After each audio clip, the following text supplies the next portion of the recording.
At this time of the year, you've probably seen those bins at the grocery store with an appeal to make a donation. These drives aim to collect food for people in need. Maybe you've wondered what happens to those cans of beans or bags of pasta that you've dropped off.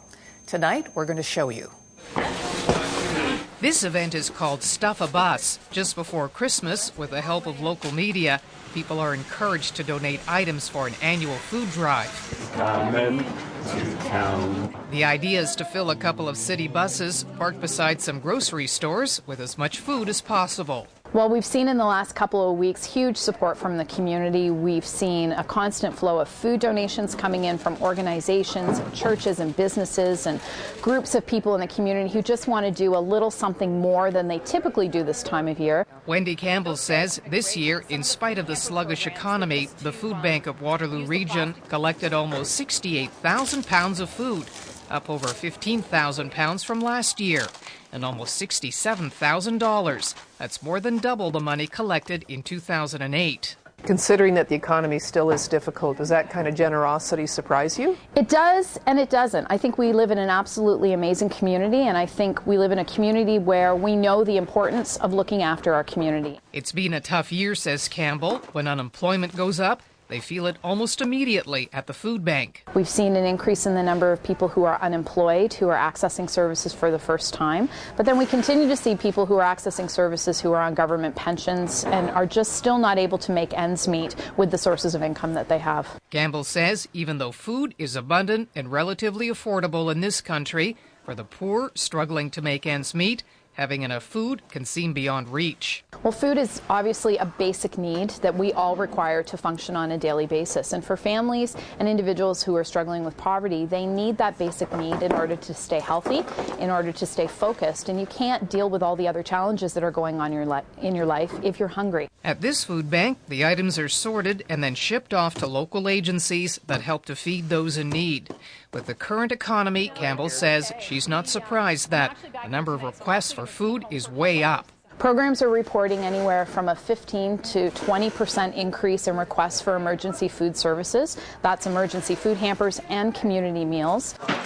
One of those programs they help is the HoF Friendship's annual food hamper drive. Gift certificate here, matches the name and address on this delivery card, and you give them a bag of potatoes. At this Waterloo warehouse, the push is on for volunteers to pack and deliver 3,400 food hampers. That's up 200 from last year. The food in these boxes will feed about 10,000 people. We have about 40 people here, and it's quite a crew. They do a wonderful job, and they're packing the boxes of food that are being delivered for us. Tony Bender has been heading the Christmas Hamper program for 25 years. Well, this is a really neat project to be part of and managing because there's so many wonderful volunteers who come, and it's the volunteers who make this project go. And without them, it wouldn't happen. Everyone here is a volunteer, some coming back year after year. A group of us decided that it would be a nice thing to do at this time of year. It's nice to be able to give back. It's a terrific sense of community and teamness. That's former Kitchener MP Karen Redmond. What are you putting inside these boxes? I'm putting in juice packages for any box that has 2 or more people. This one has 1, so it got something farther down the line and I don't put juice in. Kraft dinner, peanut butter, popcorn, which is a personal favorite of mine, but it's a really nice variety so that people can supplement other things. We've got fresh apples, which I think is important too. We decided to follow one of these boxes along the assembly line. After it's assembled and marked, it rolls along and gets some canned soup, a can of peas, some more canned veggies, a couple of jars of peanut butter, and some peaches. The box also gets some fresh apples.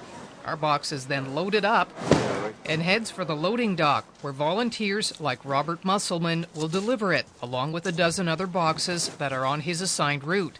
A semi-retired Elmira farmer, Musselman volunteers his time, his truck, and pays for the gas to do this. I think it's 5 or 6 years, but my dad started doing this years ago, and I kind of wanted to follow in his footsteps a little bit, but it's to help people at Christmas time, especially when we know there's a lot of need. I know there's a lot of need for drivers here at HoF Friendship. With help from his friend Elmer Weidman, the two begin a long day of delivering food hampers and bags of potatoes to people who have signed up to receive them. Heading into the dip. At this stop, there are two recipients living inside this apartment. It's Elmer, who takes a box to the unit on the first floor. Living here is Sandra Nickel, a grandmother who's raising her grandchild who's now 7. Sandra tells us she works part-time as a cleaner, and getting one of these hampers at Christmas is a great help.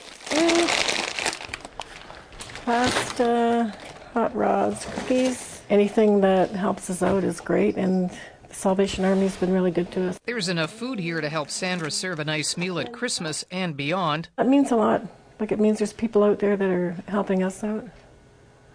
And what goes around comes around, because I usually donate too when I can. Sandra says when she has a little extra money, she likes to give back. I want to thank everybody for anything they could, send our way. Like, sometimes if I have a little extra cash in my pocket, I'll put a few things in the donation at Zara's or whatever for them. Back at the food bank, that attitude of everyone helping when they can is the reason why, in tough times, their supplies actually go up. Wendy Campbell shares these final thoughts. You could be next. We could all lose our jobs. We could all get sick. We could all have a life situation that's unexpected. And I think the awareness has increased. And so people want to do just a little bit more because they know it could be their family or their neighbors who is the next person to have to access emergency food. Now, the food bank in Waterloo Region doesn't provide direct service to the public. It's a distribution center that serves 71 different food programs. But if you are a person in need, you can call this number. It is the food bank at 519-743-5576, and they can put you in touch with the right service.